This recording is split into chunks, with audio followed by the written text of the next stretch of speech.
So Dwana, I'm very excited to be speaking with you today. The first thing I want to know is who was Dwana as a child? What did you want to be when you grew up? What were your interests? Um, I I really was kind of quiet. I was the middle child of three until my brother came 6 years after me, my youngest brother. But literally, my older brother is 15 months older than I am, and my younger sister is 15 months younger than I am. So I was smack dab in the middle.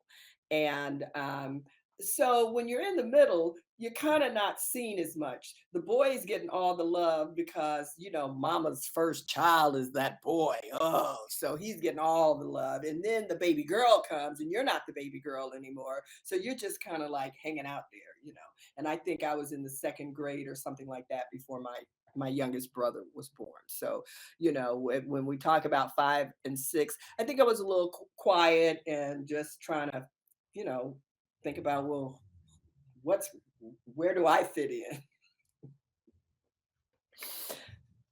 Did you have any sense of what you wanted to be when you grew up at that Oh age? yeah, yeah, yeah, yeah. Um, well, I don't know so much at 5, but I believe that by the time I got to the third or fourth grade, I wanted to be a movie star. That's the way it would have come out back then. I always knew I was going to be a creative. I always knew that. But when I was a little girl, it was more like a movie star, you know. And that was until I got older and other things came into play, and I was like, I don't know how healthy that is, and is that what I really want? So what do you really want? And then I think what ended up happening is me understanding that what I really wanted was just the space to be able to create. So you had mentioned in your past interview that your family is from Chicago and then moved to Memphis specifically to get involved in the civil rights movement. So can you tell me a little bit about that move and what it was like to grow up in a family that was that active and engaged? First of all, it was absolutely it was, exciting does not really capture what it was like. But to go back to the time when my parents decided they wanted to become a part of the movement, my father was in seminary school. Um, and you have to understand, my parents were really young. They got married, I think, when they were like 19 or 20. So they must have had Dwayne by the time they were 21 or something like that. And I came 15 months later. And then Drashina came 15 months later. So when they moved to Memphis from Chicago, and both of them had been born in the South, and their parents migrated, to Chicago to get away from the oppression of the South. And they met in high school, and they became boyfriend and girlfriend in high school, and then ended up getting married. And when my father's father was a minister. So my father grew up in the church. He grew up singing in the church. And he actually was a part of a gospel group called the Maceo Wood Singers. So he traveled with the Maceo Wood Singers. And so while he was doing that, my mother was a dancer who was in a dance troupe, absolutely, in a dance troupe, and she traveled around the area. My father even performed at the Apollo. So I come from two extremely creative people. And when my fathers died, his mother unfortunately didn't think he was mature enough to take over the church because there was a full-blown church that was doing very well. And I think the story goes that my grandmother did not think my father was ready to take over such a massive activity. So my father went to seminary school, and while he was in seminary school, he came across the work that Martin Luther King and SCLC, or whatever they called themselves before SCLC, were doing down in Alabama with the Montgomery bus boycott. And, just listening to Dr. King, he said, you know what? I want to be a part of this movement. And my parents talked about it. So, with three small children, they were all of 24, 25. My father had the opportunity to come and preach at a church that had broken up, a church that had divided, and some of the members were having their Sunday services at a funeral home, because that's what you did back in those days when you did not have a physical church, a building. And he came and delivered a sermon, and they loved him, and he was their first pastor, and he pastored that church until he passed in 2016. And that's how we came to Memphis. But he was actively looking for a way to come. If it had been a church in Mississippi, if it had been a church in Atlanta, it didn't make any difference. He was coming. His point was to come to the South. And they did. And immediately, and it's not an easy thing, immediately they jumped into it and aligned themselves with the NAACP, of which some of the Black people who had been born in Memphis, are born in the South, or close to Memphis, but Memphians were, the ones that were the leadership. And he aligned himself with them, and the rest is just history. And I would tell anybody that if I were to ever write a book, it would be something like Family on the Front Line. And it wasn't just our family, but um, it wasn't like Dad was the one that went out. We all were there, as you know, because I was one of the Memphis 13. So, and when I was 5 years old. So they had a vision in terms of what it was, and how they wanted to live life, and the contribution they wanted to make. And it's a beautiful story. It really is. Appreciate it. As a kid, did you, I mean, even before you were walking into Bruce Elementary, did you have a sense of kind of the significance of the work your parents were doing?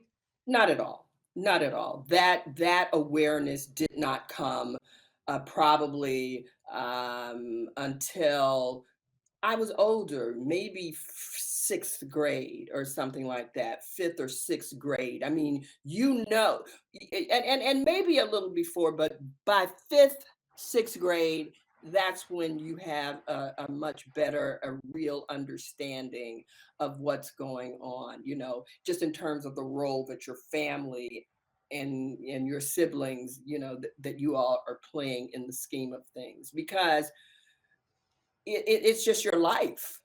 It's how you're living life. It's like everybody doesn't live life like this. Everybody's not, having this experience, because we all think that, for the most part, uh, how we go through life is how somebody else goes through life. And it's interesting because it is and it isn't. We have our unique imprint on everything. But those are not things that when you're in the first, second, third grade or something like that.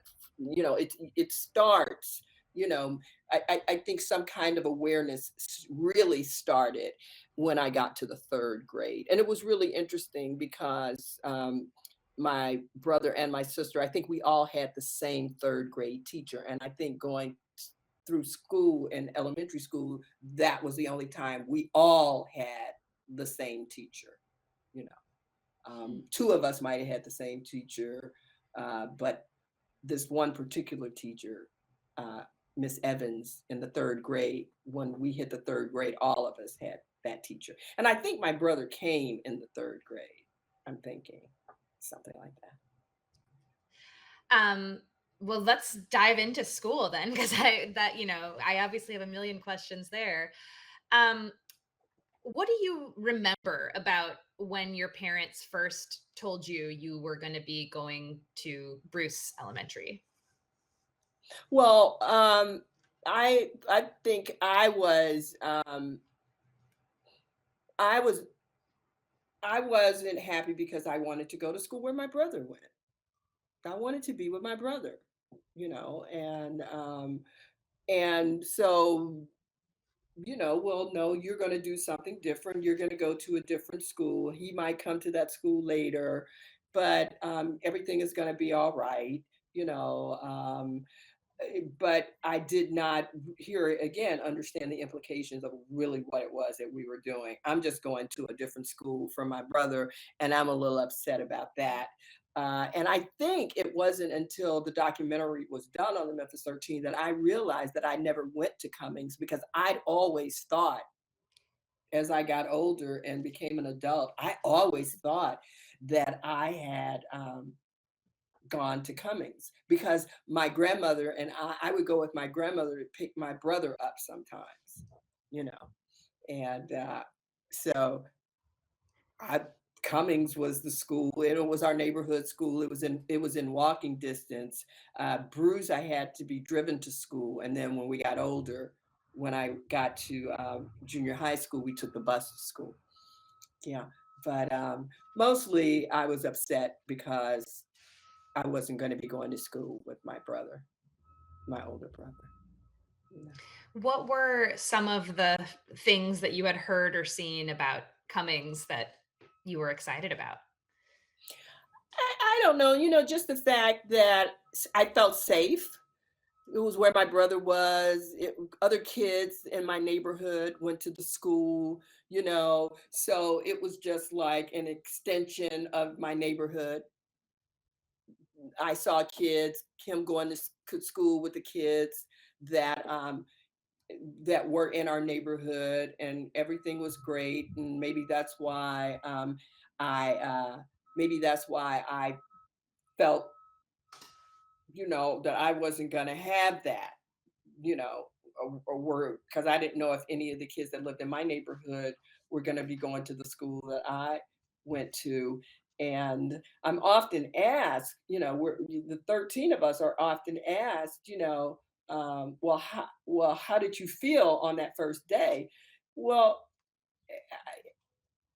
I, I felt abandoned on that first I felt abandoned on that first day because not only was I not going to school with where my brother was, but now you're going to walk me all the way to the class and you're going to act like you're going to stay in the classroom and then you're going to leave me here by myself. I didn't care who was in the classroom. What do you mean you're going to leave me by myself? You can't leave me by myself because remember, when I used to go to go get my brother, I was always with my grandmother.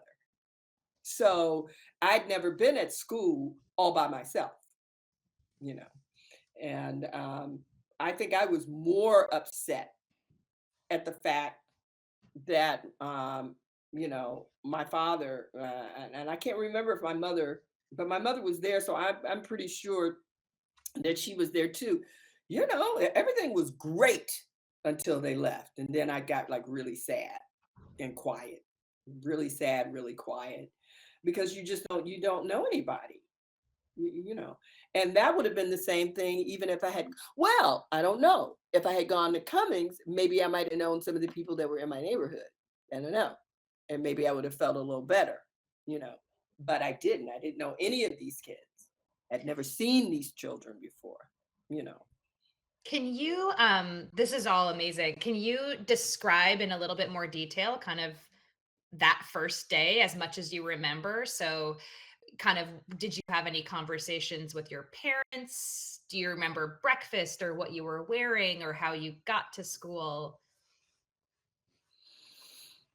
I don't remember, I don't think it was a lot of conversation. What there was a lot of adults around that were having conversations. And, when adults are around, they're speaking like in hushed tones. It's not like they're talking loud or anything. So I noticed that there was a lot of activity because Roz's father was the one that has taken the picture that is in the Smithsonian of the three of us that went to Bruce.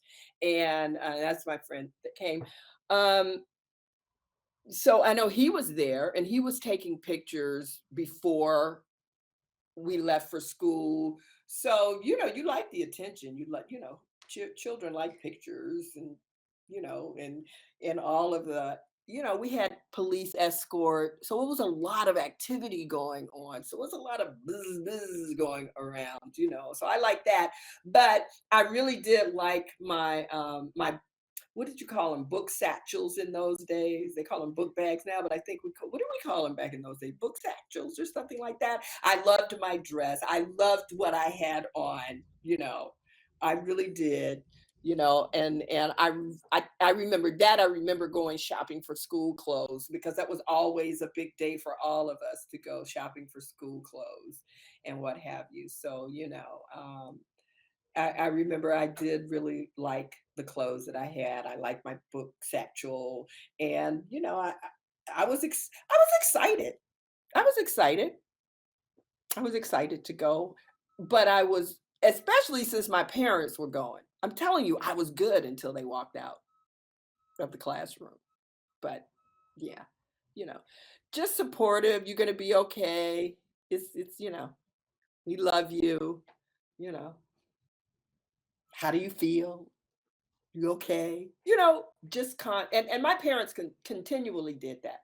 They were always checking in. They checked, you know, there wasn't a day from the time I was in the first grade through the time I graduated that, um, we weren't expected to share what it was that we were feeling. And I think that is very interesting, because they had never done anything like this before. So the fact that there's no manual on how to do it, I think some things, especially as a parent, they're innate already. They're there. I need to check on my child just to make sure that my child is okay. So they were always checking, always And checking. how were you feeling after the first day or the first week? Well, I didn't feel bad. I wasn't feeling bad after the first week because I think probably the way they did it. I had a younger teacher, and I think that saved me. One of the other 13 had an older teacher, and the older teachers appeared to be a bit more racist, shall we just say? My teacher, Miss Patrick, I think she was like newly married. She was in her 20s.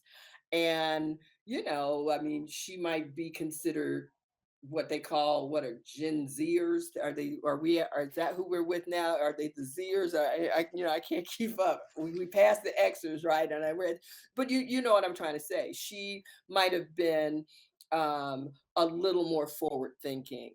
And so to have her uh, as my teacher, I think was a good thing because I felt that there was some a sincere connectivity, uh, you know, towards me, um, you know, and not that and there wasn't a lot of focus that I was the only Black person in the class. The thing that was interesting is Fomby, who we call Fomby now. At that time, he was called Michael Willis, and we were very close to the Willises. They live not far from us. He would have gone to Cummings as well, I believe. I believe that's a school that he would have gone to. But we always kind of lived in the same area. He didn't live like right around the block. The Smiths did. They literally lived right around the block from us in the early 60s. And then when I was in middle school, they also, yeah, and that must have been the early 70s. Then when we moved, then they also moved and they were still around the corner from us. But then the Willises moved across the street from us. So we were close. We were close. Michael and I were close. Harry, I was meeting for the first time. And, even them, not to ever see them, you know, definitely made me feel sad because I would see them like when we came to school, you know, and I might see them at lunch, definitely because all the first graders ate together, and I see them on the playground, depending on how many first grade classes would come out. And I don't remember if all the first graders came out, for the period, which sounds about how it probably would have gone down. So, just always looking for them, though. That's what I found myself doing a lot, looking for them while you're trying to make new friends, which is not always the easiest thing because if an older sibling saw their younger, brother or sister playing with the little black girl or the little black boy, then that was going to be a problem. And you could expect to go to school the next day and they were told not to play with you, or I can't play with you, or something like that. And you're 5 years old, you're 5, you're 6, whatever, and you're like, what? So things like that don't really make sense to a 5 or 6 or 7 year old. Doesn't really make sense. You're just children that want to play. And your parents just want you to have the opportunity to get an equal education. That's all. Do you recall having conversations with and I guess it would probably be your younger siblings, or your friends, about your various integration experiences? You mean once I started getting older? Mhm. Well, what was interesting was at one point, Drashina and Dwayne's my older brother, Drashina's my younger sister, we were all at Bruce Elementary together. Um, and you do talk about it. I mean, you talk about what's going on at school, who you're friends with, who you're not friends with, who said this about that, or what have you. But I think what's really interesting, and I think that what people sometimes don't understand, um, which is why I was so excited when Dwayne and then Drashina came to school. I think he came, I don't know if they started at the same time. Because she was entering. I think she was entering first grade when he was entering third grade for some reason. So I think they came around about the same time. And I, it was interesting, and I was so glad that I had them because at the point that Dwayne started going to Bruce and everything, and all three of us were at Bruce, and we were still living in our same neighborhood, the kids in our neighborhood changed. Their attitudes toward us changed, and not for the good. You know, all of a sudden, Dwayne wasn't going to the school that they went to anymore. Now he's going to this hoity-toity school that we have to be driven to school, and it's with the white people, and so now you think you're white, so you're getting it on both ends. So there was no relief. It was thank God we had each other, and then thank God we were in the movement and we had the children of the other families that were in the movement, because those were the ones that really, we were grounded with, and basically having shared experiences with, if that makes sense. But it was very difficult. You go to school, and the older we got, the worse it got. You know, um, um, Little toads of racism popping out of people's mouths, and being called the N word. Um, I really do remember being afraid of the older kids in elementary school, and I never wanted to go to the bathroom if they were anywhere near a bathroom, because the older kids could go to the bathroom by themselves. And so if I was in the bathroom and I was a little slow or whatever, and they knew I was in the bathroom, they would open the door because they wanted to see. Black people were supposed to have tails, you know, and they wanted to see my tail, and they would not let me pee in peace. And I would, I can remember as a first and second grader and a little bit older, that, trying to keep the door closed because what they call bully now, we were being bullied. And here again, that does do something to you. And I was already a little quiet because Dwayne wasn't there. I was already a little quiet, and you just withdraw more, and that's what I did. I just withdrew more, and I would just have this whole world going on in my head, you know. Um, it's very traumatic. It was extremely traumatic, as a matter of fact. And then when you change teachers, I think my second grade teacher, I think her name was Miss Kehoe. Now she wasn't a nice person, you know. She wasn't a nice person. Um, but as I've gotten older, what I understand is when people are not well, and I mean this, when they're physically ill, when they have their own issues going on in life, they're just not happy people. And happy people, when you're not happy, when you do not feel good, you don't treat people well. So you're not even treating some of the other kids well, but you're even treating me worse, you know.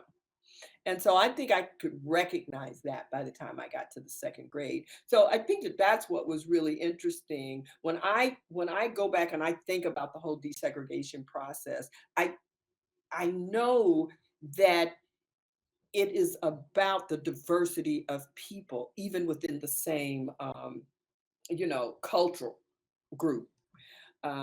Because my first grade teacher was very different than my second grade teacher, who was very different from my third grade teacher, who was very different, and just in terms of how they treated children, how vivacious. Miss Evans, our third grade teacher, she was a force to be reckoned with.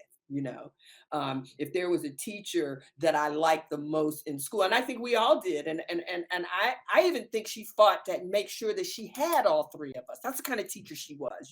And we all have had that experience. You got some teachers that are just like, oh my God, she makes me like school you know and not she didn't just make me like school, but she also had empathy for what it was that we were experiencing. So just like my parents were checking in, she was one of the ones that would check in. What's going on? Why did you do that? Do you need to tell me something? Do I so asking, and that's just pure love. That's what that is. And it's coming. What do I need to do? you know so whereas Kehoe was, how much can I neglect you? You might as well be invisible. So you're just experiencing, it's just like this, it's just like this, it's just like, and you're a kid. All you really want to do is play with some other kids, to be perfectly honest. you know and you're just going through all of this, not being seen. And I think that, I think that was the hardest part on me, not being seen. You know, um, I don't know, I don't know if you all have seen the documentary, but I remember Pam said, I used to hold my hand up all day, and the teacher just, yeah, they're just not going to call on you. So you're growing up. When you grow up, not being seen, what does that mean? You don't feel valued. But my parents had sense enough to undo that when I would go home, to let me know how much I was valued. And that's when, what we were doing as I got older started making more sense to me. What it was, and and my parents were always like, I think, um, freedom to think your own thoughts, to understand it does not have to be what somebody else thinks. What do you think about it? They were always more interested in what we thought about something as opposed to what somebody else thought about something or said about it. And they often, and I'm not going to say they raised us to challenge, but they raised us to be free thinkers. And they did that from an early age. And I think they had to do that from an early age, because if they had not done that from an early age, the experience was traumatic enough. We didn't need to have all of these other issues on top of it. So I at least need my baby to understand that they are of value, and their thoughts do matter. And they really instill that in us, that just because somebody said something, you don't just go do your homework. That's why we have those encyclopedias, as we got old, that's why we have those encyclopedias in there, because we didn't have what is it, Wikipedia at that point. We didn't have Google. We had it. Our Google was the encyclopedias, and and they really did push us like that, and not in a bad way, in a very good way. Not to go in and want to make the teacher look bad, but to go in and want to engage in a conversation. And well, what about this? But how teachers took it. So they didn't take it that way. So it would end up being something, and then the student was the one that was getting blamed for being insubordinate or something like that. And inevitably sometimes our parents would have to come, but my parents were handling, they were coming up there and they were handling business. So it was like, really, you want to go down that road? That's what you want to do? Okay, let's play, you know. And yeah, yeah. So I mean, such a learning experience though. I Do wouldn't you, trade it for the world. do you recall, your parents sound amazing, and do you recall any specific incidents or days when you came home and you were just not having a good day and they kind of helped you see your value again? Or do you recall any things that they did at home, at dinner, at bedtime, or things that helped you see that? Dinner was always the big time in our house.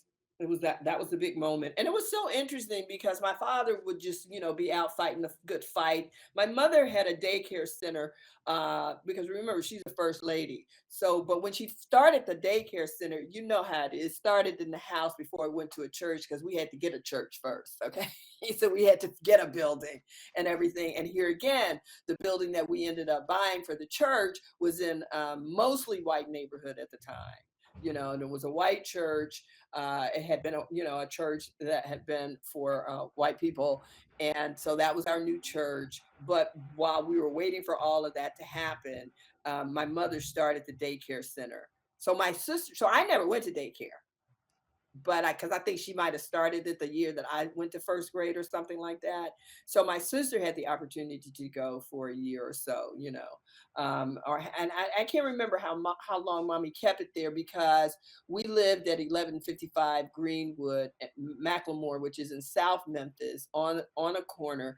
And so there was like a little guest house behind the house. It was a 2-room guest house behind the house, one room for the bedroom, living room area, and then the other room was the kitchen. And so that's where she had the little daycare center. And most of the kids that were there, and it wasn't that many, but the kids that were there, I think they were basically children of parishioners, of daddy's members. And so to have that experience,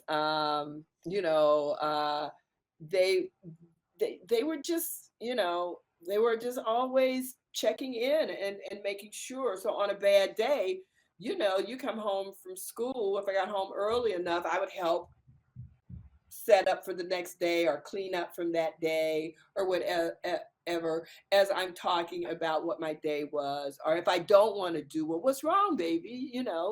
And here again, they were always encouraging us to tell them what was going on.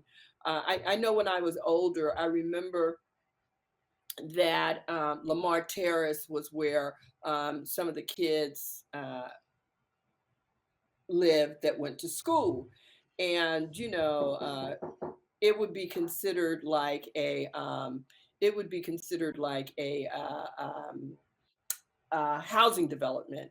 So um, they one of the girls, and I think I must have been like in the 4th grade at this time. So one of the girls invited me to go home with her for lunch because in those days, if you lived close enough, they would let the kids go home for lunch.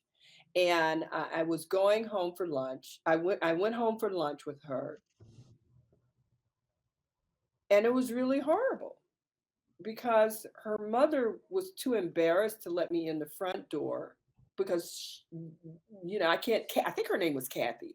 I don't think Kathy said, "Well, my friend is coming. Mom, my black friend is coming home from lunch," or my Negro friend, because that's what we were called back in those days. We got so many different names.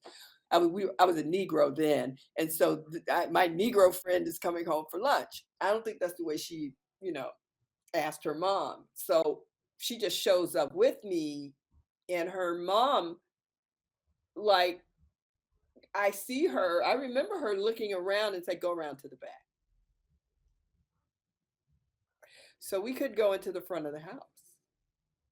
So we went around to the back, and when you went around to the back, the door let you into the kitchen.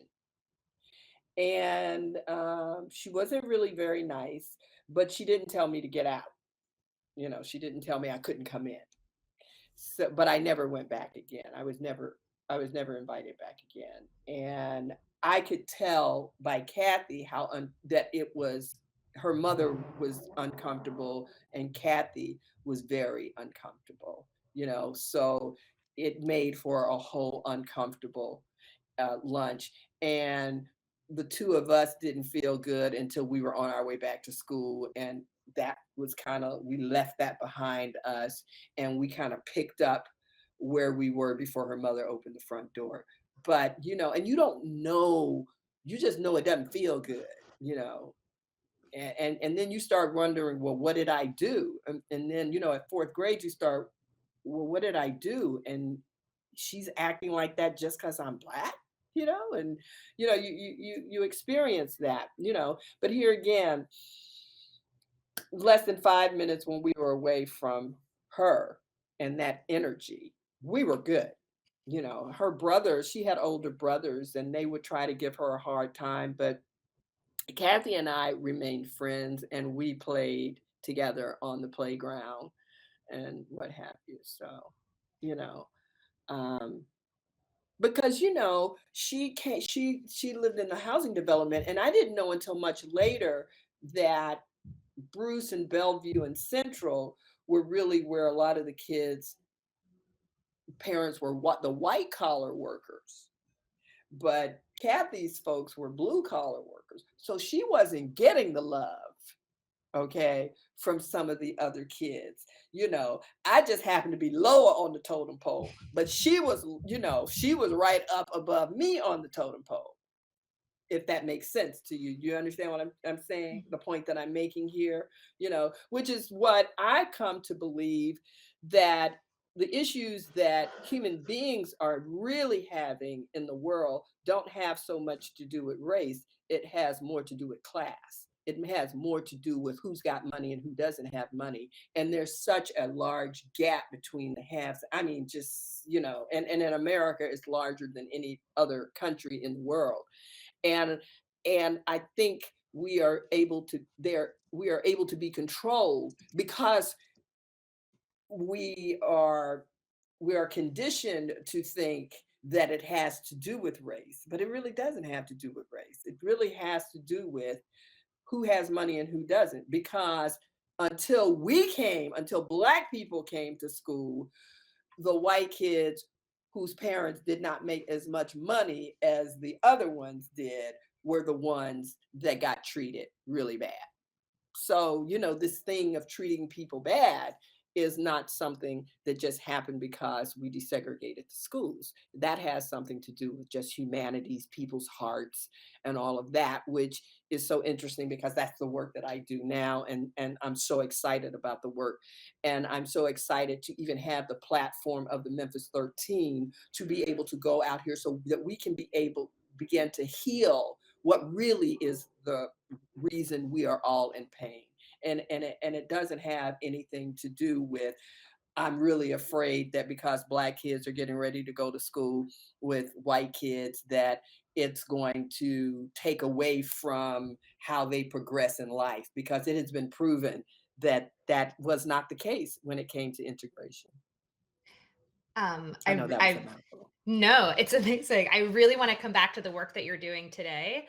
Um, but I'm curious. You've kind of hinted at this.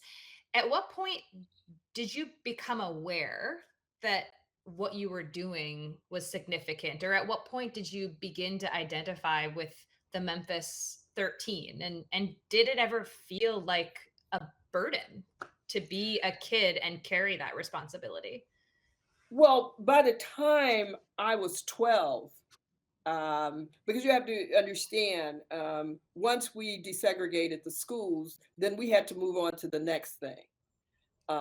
So we had to move on to theaters, the movie theaters, the Malco. We had to move on and then keep going, and then move on to stores, and then move on to judges, and just everything. So it was constantly, you know, uh, when I was 12, and they had the sanitation strike.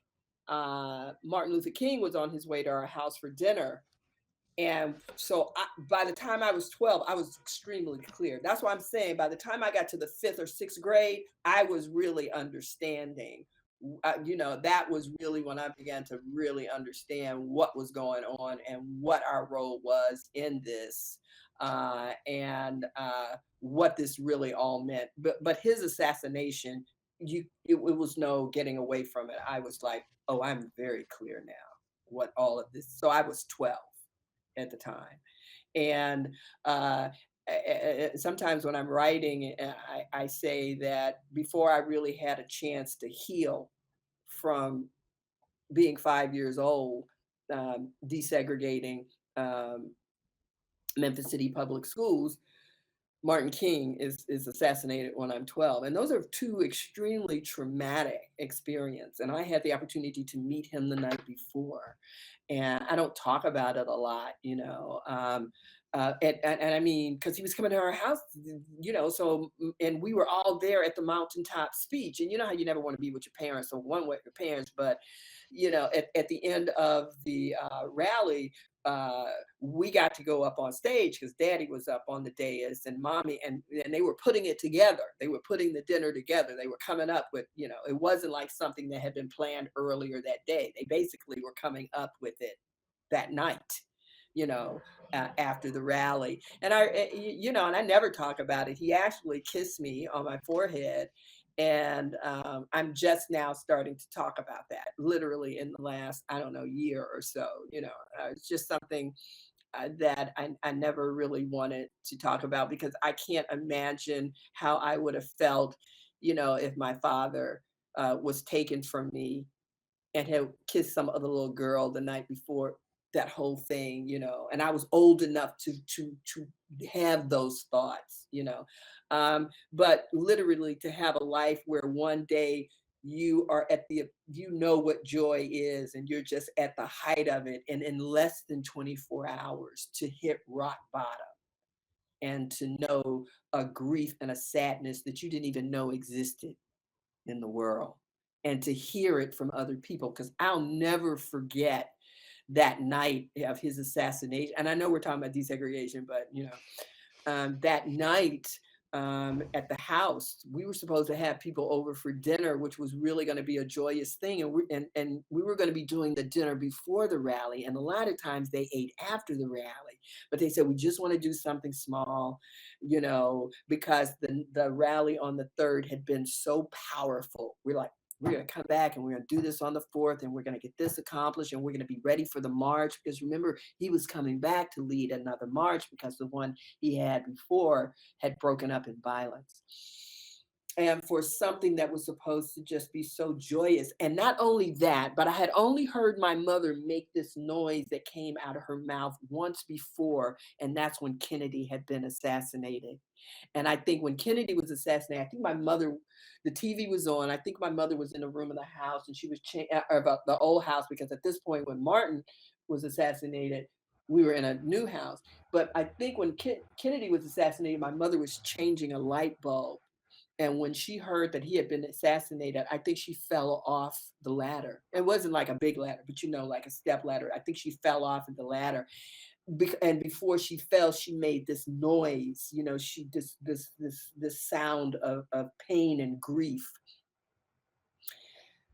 We were readying the house to receive Martin King and the SCLC, and it wasn't really going to be a lot of other people.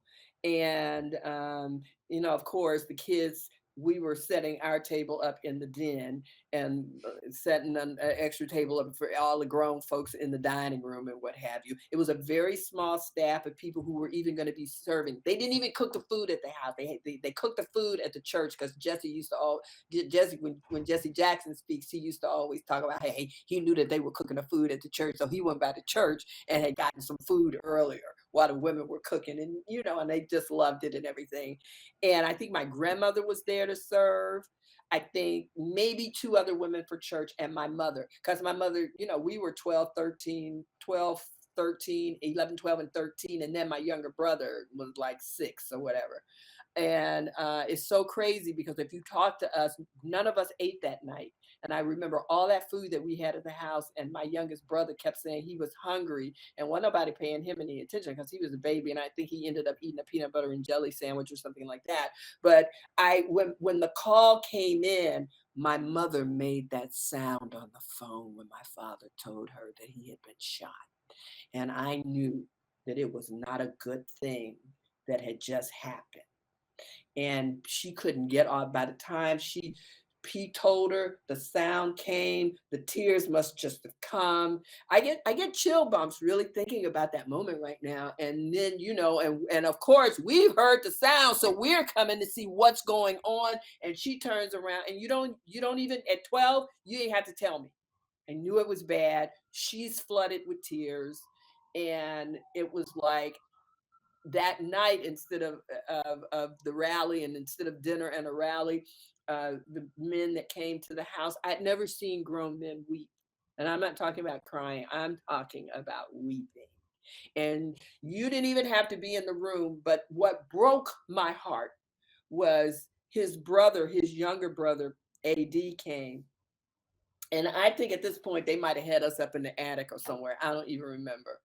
And I think AD might have been in my father's study, which was on the second floor. So if we were up in we probably were up in the attic. They were, in Daddy's study, which is one floor down. And I don't care where you were in our house, I never heard a sound like this come out of a human being. And to this day, I haven't. The pain, the sadness. If you just took all this, it sounded like all of the sadness in the world coming out of this man. And it sounded like it just came up from the earth and it came up, it possessed him. I didn't know human beings could even make sounds like that. And I can now talk about it and not cry because up until maybe 4 years ago, I really wouldn't talk about it because I couldn't talk about it because I couldn't get through it, because, even now I'm a little choked up just when you go back and you think about that, but I can process better now. But it was just something else. So yeah, by the time I was 12, I was, I was fighting the good fight, and I was having conversations at school with kids who didn't know what they were saying when they were saying things, like, well, I'm glad he got shot because he was, and I was like, but that wasn't what he was doing. And you shouldn't say things like that, and all of that. So yeah, yeah. And what I've come to realize, and what I've come to understand, and the work that we're doing with the Memphis 13 Foundation, which if someone had said that that's what I would be doing, first of all, I never thought I would even teach in school. Because remember, I'm the girl. Well, I'd been in creative. I live in New York, and I'd been in the music industry for over 15 years. Absolutely loved it. But the truth of the matter is, once Napster came and software came, it was going to change. And the mom and the pop shops, of course, and I was working with mom and pops. I was working as a mom pop entity at that point, and we were going to be the first to go. My mother died at 69 and had all the chronic illnesses. And so that I was like, oh my God, this change is getting ready to come in my life. What am I going to focus my attention on? Then my mother ups and passes, and she's 69 years old and she has 4 chronic illnesses. And that just doesn't make sense to me. And I said, you know what? I'm going to learn why we get sick like this. And I'm not going to go down that path.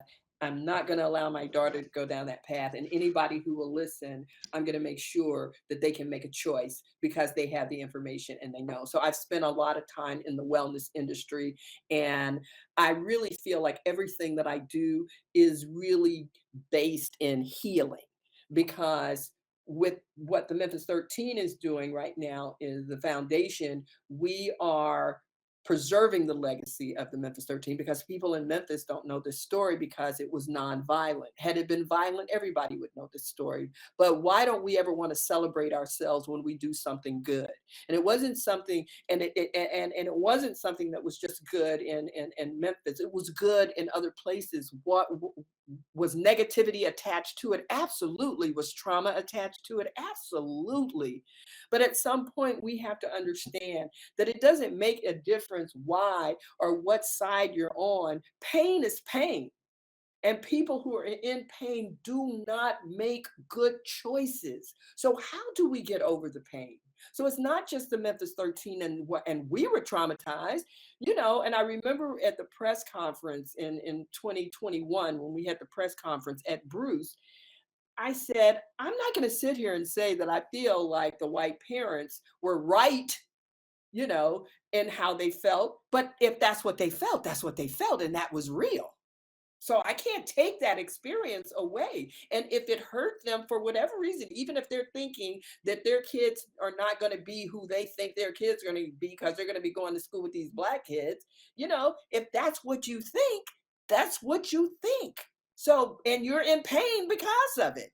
It doesn't have to be right, because the brain does not know what's right or wrong. It only knows what the body is feeling. What am I feeling? And pain, shows up, and that's, stress and pain, that's what makes us sick first before we ever eat or drink anything. So how do we begin to heal the pain so that we can really start having conversations and listen to what each other are talking about, so that we can even have empathy? It's very hard to ask somebody to have some empathy that's walking around and they got all kind of chronic illnesses, or they have some kind of mental, capabilities that aren't functioning right, or what have you. So and to talk about love, when are we going to expand our hearts and let that oxytocin, because we don't understand. But see, we're not being taught what real health is. We're not being taught, how to really live. And why would we? Because at that point, I mean, we're basically consumers right now. That's, we're treated like that. That's what we are. Just let me get my money to somebody, and that's what they want. And so I work, to make sure that I have a place to eat, sleep, and eat what I want. And even if the food isn't good, at least I think it tastes good. It's sugar. It's sugar and it's salt, it's fried or whatever. But we're not being taught what health is. We're not being taught how to love each other. We're not. And to me, that was one of the things that was missing from the desegregation integration process. It was the fact that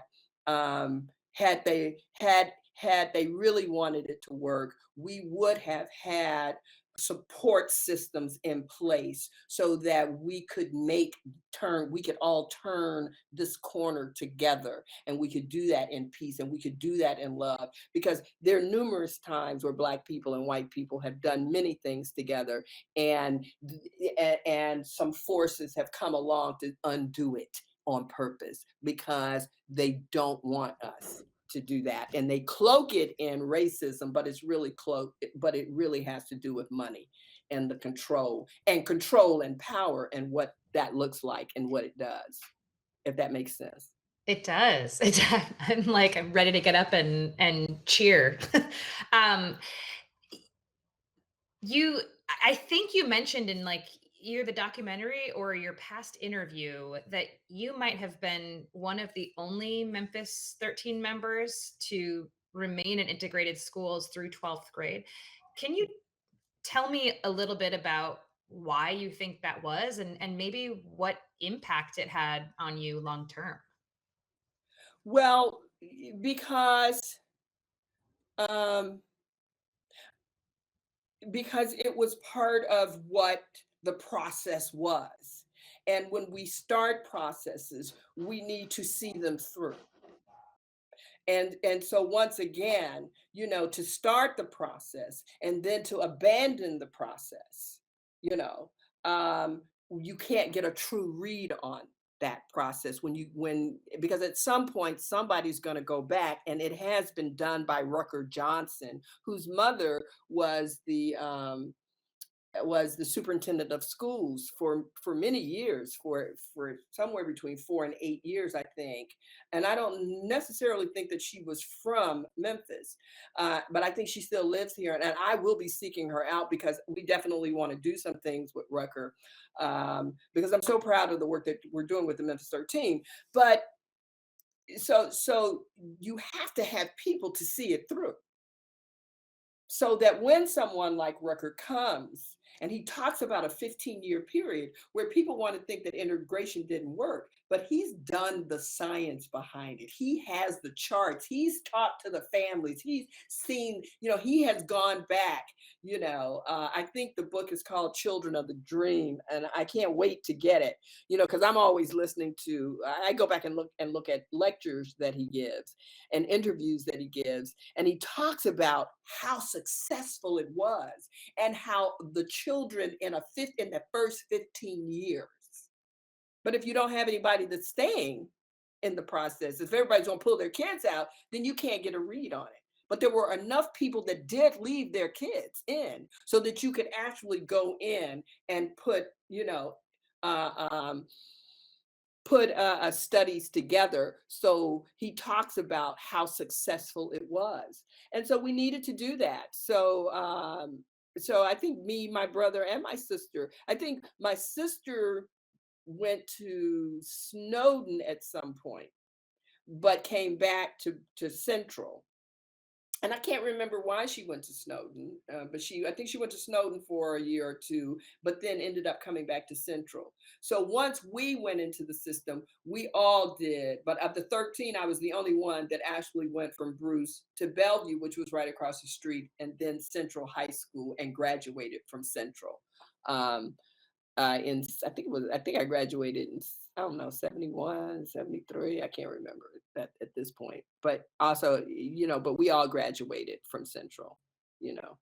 Um, and it was really interesting because you have to understand, your parents and your family, you're out here, you're in the leadership of everything that's going on as it has to do with civil rights. And then most of your friends, who do you spend the most time with? You spend most of your time with your friends at school. My schools were all majority white. I had lots of white friends. Okay. And at one point, I remember my brother had a white girlfriend, my sister probably had a white boyfriend, and I think I was always too scared to really want to like the ones that I like, because I didn't want to hear I didn't want to hear the feedback of, what wasn't supposed to happen. So how are you not supposed to like people that you spend most of your time with? Even and you're in high school, but you don't want to do it because what is politically correct, or whatever the case may be. So it was crazy. I remember I was in theater, like trying out for cheerleader, and they weren't gonna let me be on the A team, so they started a B team. And I did it, but my heart wasn't in it, so I kind of did it, and I didn't care that much about it because I wanted to be a cheerleader for Central High School, and they wouldn't let it. So they had their one black cheerleader, and which was really interesting because if you closed your eyes and listened to her, but they used to say that about me too. They said that if they closed their eyes, they wouldn't think I was black when I talked. You know. Well, what am I supposed to talk with? Who am I around? Who am I around all day, and after school. So, but I was in theater, and that gave me a certain freedom. But after, like after theater or like after a game, it would be crazy because we would go somewhere, and so the black kids from the black high schools, if they were there, you always got those looks. So I was like, man, I'm not gonna have no white boyfriend while I'm in high school because I don't even want to deal with all of that. But I can remember after one tournament, because you did speech tournaments back in those days. And I can remember after one of the speech tournaments, I was real close to Mark that was in my homeroom. And I loved Mark. He was like one of my best friends. And we rolled his house. Do y'all know what that is? You take you egg a house and then you take the toilet paper and you throw it up in the trees. And he saw the whole thing. So the next weekend, and some really political stuff was going on in the city. And the next weekend, he and his boys came and rolled my house. And of course, the commercial appeal got it and thought it said it was some racist stuff that was going on because of whatever my father was doing. And it was like, I was so afraid because I had to go in and tell him at some point that it was my friends that did that because I think he had already made a comment about it because here they were thinking whatever it was that he was fighting, whatever was on the agenda at the time, that the people, this was their way of retaliating. And it was a picture of the house with all of the toilet paper coming down the trees. And I think and I was like, how am I going to tell my father that these were my friends that came and this, because, and black people don't even understand that because that's not something that black people do. So yeah, it was crazy. It was crazy. But my brother led one of the first marches ever when we were in high school down Union. Nobody had ever done a march down Union. I don't even know what he was doing it for. I don't even remember. He would, but I mean, it was such I always tell my child, I was like, I'm so sorry I didn't give you the upbringing that I had because it was just so diverse that I didn't realize how traumatized I had been. I really didn't. I did not really realize it until I think I was in my 30s. And that's why I want to go back to because I think one of the points that I really want to make more than anything is everything that I do right now, I'm a certified wellness consultant and a breath coach. Um, I'm and what we're doing with the Memphis 13 is if the Memphis 13, if we need healing, we weren't the only ones that were a part of the desegregation and the integration process. We all need healing from it. And so that's what I'm really looking for. And anything it is that I do, at the root of it, it's how do we heal? Because until we heal, and then until we allow ourselves to even love ourselves, because and that's what I found as I've gotten older, people don't really love themselves because they don't feel that they're valued. It's too many people walking around on the planet who, and I'm not just talking about homeless people. I'm talking about people who get up and go to jobs every day. I'm talking about people who have families. I'm talking about executives in the C-suite. People, how you gonna be an executive in the C-suite and you don't value yourself? But it's real. It's real. And those are the things that we don't want to talk about. And then we just want to lump it all under mental illness. We're all mentally ill as far as I'm concerned, because we have not put ourselves in a position where true healing, and that true healing starts with self-love and then my ability to love my fellow man, and as well as love the planet and take better care. We take care of ourselves like we take care of the planet, and we don't take very good care of the planet. So when you just look at all of this and what it is, and it's spiraling out of control, which is why I don't know if you all have heard the perception that we're facing the sixth extinction of mankind. And why is that? And why are we allowing that? You know, so I love being a part of this.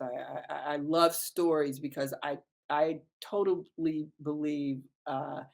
I was saying to Diane, you all have a saying: stories are an act of love. It's an act of kindness.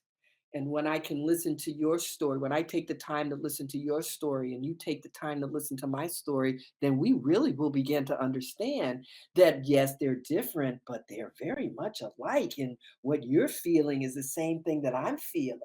You know, I'm afraid sometimes and I'm happy about this. Oh, you love that. I love that too.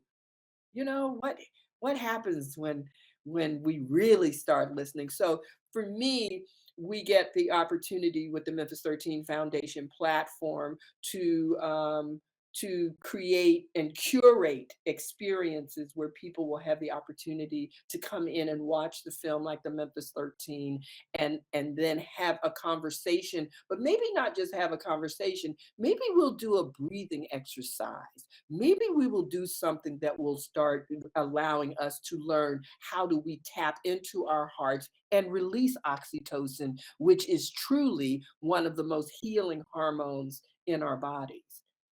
So what if we're giving each other the tools? What if that's what we were learning in school? We were really learning how to deal with all of the stress and the pain that's coming towards us every day. And that's what I feel. I feel like when we first did desegregation, it was about the law though, and it had to be done. But it's not about the law in 2023. And for schools to be as segregated now as they were in 1961, that lets you know it's about we have to change hearts now. We have to heal and change hearts and learn what loving ourselves and each other looks and feels like. Amazing. I feel like we should hire you at StoryCorps. I want to apologize because I've taken us so far beyond time. So we're gonna have to wrap, but I just wanted to briefly revisit, speaking of like healing and seeing your value, I wanted to go back to those family dinners that you said were Oh so my God. central to your family and kind of remembering your value. Can you paint a picture of excuse me, what those look like? Absolutely. Absolutely. Okay.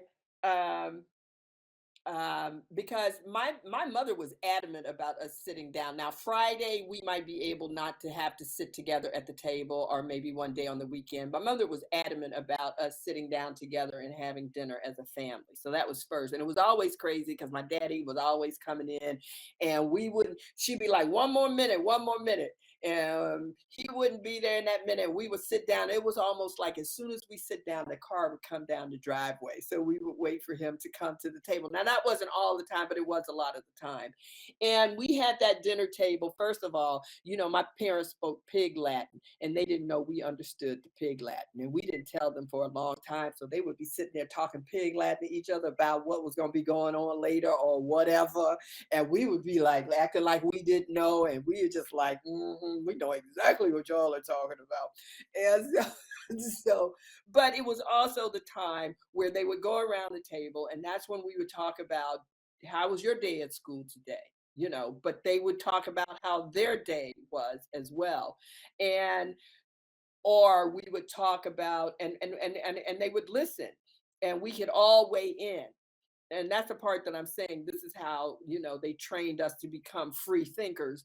And so, or there might be, dad might be working on a particular thing. Well, what went on at the meetings that you had today about the desegregating the movie theaters or whatever. And if there were, as we got older, if there was a particular thing on the news that was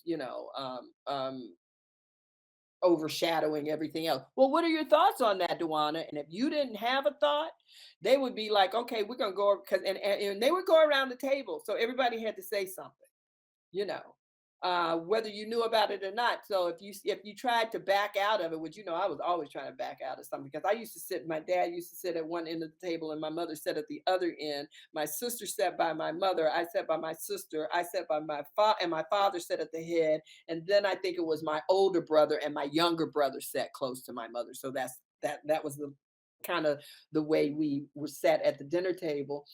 And if you didn't have a thought about something that they asked you, they would say, well, we're going to go around the table. And by the time we get back and you've heard what everybody else has to say, you should have formulated an idea about the topic. So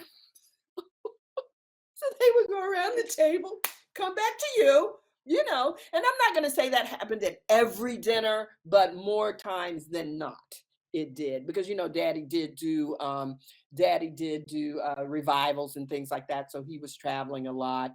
But there was a lot of fun, and that was such great communion time, and that was the time where a lot of healing was going on at the table, because you could get that, sibling support, you got that mother father support, and something could be going on with Sheena, and I really didn't know, and then you want to go to school the next day and kick somebody's butt or something like that. But it was also a time of fun with them doing the pig Latin, and then we learned some other little language, and they didn't know what it was, so we would. So, and that was the whole thing. What can I say in front of them, and they don't know what we're talking about, and then they learned our thing, and we thought we were getting away with something, and then they knew what we would be talking about, and we were always trying to talk about how we were going to get out of the house. We're going to sneak out the house and do this, and sneak out the house and do that. And my father at the time didn't eat chicken, and so he would be talking. He might be talking to my mother, and he might have some food on his plate and on his fork, and I would be trying to put a little piece of chicken on, because I was going to make him eat some chicken, and it was just, so it was just so much fun. It was just a lot of fun, to be at the dinner table for the most part. Sometimes it got a little heated. Sometimes somebody got sent to their room with no, you don't, no, you just go to bed, just to go straight to bed. But I loved my upbringing, because my parents were kind of parents where you are to be seen and not heard. We literally, if my parents said no to us, we literally could have a conversation about it. They were so much more interested in us developing the ability to have a conversation, and to be able to follow through on it, and to be true to whatever it is that you were thinking. Um, and I can't thank them enough for that. They were. I always said they were really ahead of their time. You know, and the experience was pretty amazing. It really was. And the house, and that's when I realized big houses are for when you're doing a lot, and the meetings, push got started in the backyard. I remember Reverend Jesse Jackson telling the story at my mother's funeral about, um, one of the big conversations when they were getting ready to start People United. At that time, it was just People United to save and serve humanity, and so forth. Some of and then other people will say, "Oh yeah, that's where we started this organization, in your backyard." I remember when Angela Davis came, so we would have people like Angela Davis, Leontine Price, Clara Ward, Mahalia Jackson. I mean, all of these people, you know, and Isaac Hayes, and Al Bell with Sachs was a neighbor who lived on the corner. Isaac Hayes had a little bungalow in the back. I mean, it was such a great time to be growing up in Memphis, Tennessee.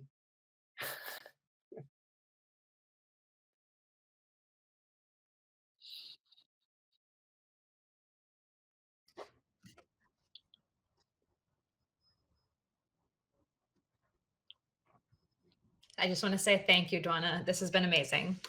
Thank you. It was fun. I love this process. Okay, zip.